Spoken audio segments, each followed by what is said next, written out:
One thing, and it's one thing only. American education is in crisis. We know that.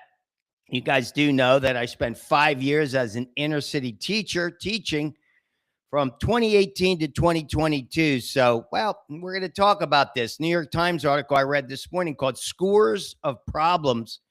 We're going to talk about that. But first, the ABCs. Check it out, guys. I've been focused on the weight. Well, first, what do we got? The all-body workout. Nailed it in the gym today. Half a workout because I'm going back to the main gym. I like going back there. Kind of keeps me honest. And what I do, I'm light on the food. I'm trying to drop some weight. You know, yesterday I was 4 pounds over. So I ate really light yesterday. Today I had a banana and an apple. That's how you do it. You just scale back for 2-3 days. I already dropped 2 pounds. By tomorrow morning, I'll be right back where I need to be. So I'm getting 2.5 checks today because slept well, ate well, workout, half a workout, but it's still good. Got to do it, guys. Got to stay up on the ABCs. Speaking of ABCs, we're talking about education today because American education is in crisis. All right, this is a new report. It came out by the Stanford Educational Opportunity Project. It goes back 10 years, so it compares 2025 data to 2015 data, and I got 2 words for you. Not good. Not good at all. And we know this. Listen, I witnessed it firsthand.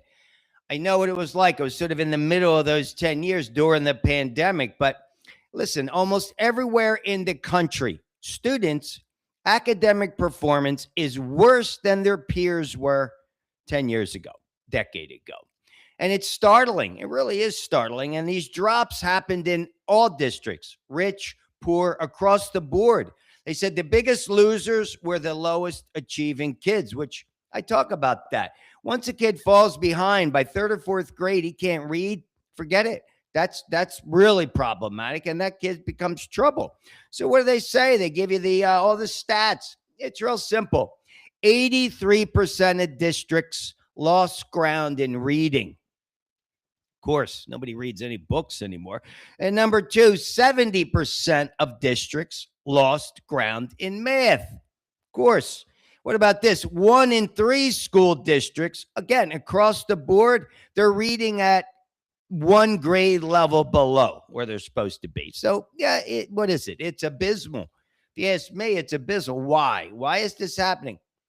Of course, the experts are going to say there's no single reason for the learning recession, but in 2015, they changed. They relaxed the federal standards for, remember the No Child Left Behind Act? Well, that was replaced. And again, school accountability has relaxed. We got cell phones, school-issued laptops, pandemic, remote learning, student absenteeism through the roof. Well, let me read you something because this is what I believe. Again, this is from my book, The Sub, Tales of an Inner City Teacher. And here's my chapter, my favorite chapters. It's chapter 14. If it ain't broke, fix it.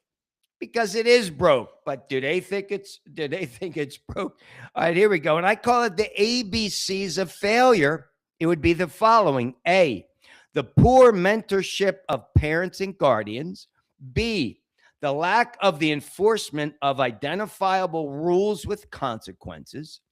And C, an old school curriculum that uses a one-size-fits-all approach across different economic markets, that is to say, upper, middle, and lower income neighborhoods alike.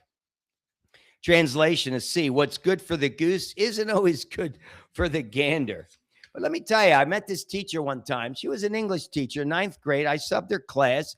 She was she was the best teacher in the school in terms of having the highest level classes, AP classes, AP English. You know, that's what she said to me. I'm going to quote because this sums it up. And she was young. She said, 10 years ago, I had a 25-year plan to teach high school, and my students were reading Shakespeare. Today, I can't even get them to read the comics. That's it. I can't even get them to read the comics. Education is a two-way street. And if the kids aren't coming down the street with you the other way. It's not going to work. It doesn't work. They're not doing it. You can't get them to do the work. Can't get them to do homework. Forget it.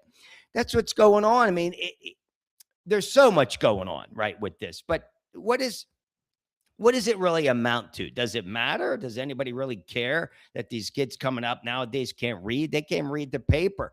They're not going to read books. I mean, I get it, with this change in the way we perceive and receive information and news. It's all bite-sized. You don't have to read much, but again, this has not been good. This has been going on for a long time, guys. 10 years of this.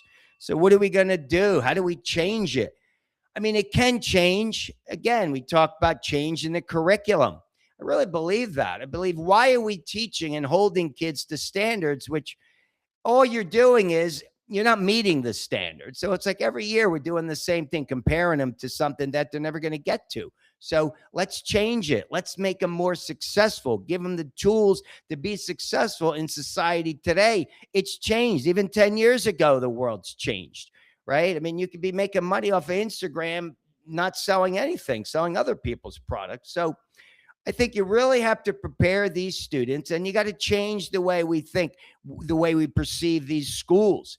They really should be positioning students for success when they get out of school, if they even graduate high school. And it's not about white collar. It's got to be the blue collar. Read my book. You'll see I come up with solutions. But hey, who knows? Let's finish up with the 3 Tola takeaways, because that's something we could be arguing this for the next 10 years. 10 years from now, they're going to say, 10 years ago, unless we change it, we have to make significant changes. And it's not easy. Change can be challenging. Look at this. I want to drop 4 pounds. You got to stop eating for 2 days, but it works. Change does affect good, change begets change, right? We talked about that in yesterday's episode, but let's finish with the 3 takeaways. All right. Number 1, respect the ABCs. Always, you got to do it. Work out, sleep, what you put in your mouth, you can control that. Number 2, go share your goodwill with someone today. Pick up the phone, go visit somebody in person, not just this texting, right? Do it. Make a connection with someone. It really matters. There's so much loneliness out there. And finally, always be willing to accept another person's opinion. Because it's not yours doesn't mean it's wrong. Guys, have an awesome day. It's another beautiful day here in Indianapolis. Get out, get some activity going on. No matter what you do, find the time and have an awesome day. See you tomorrow. Peace. Or maybe Friday.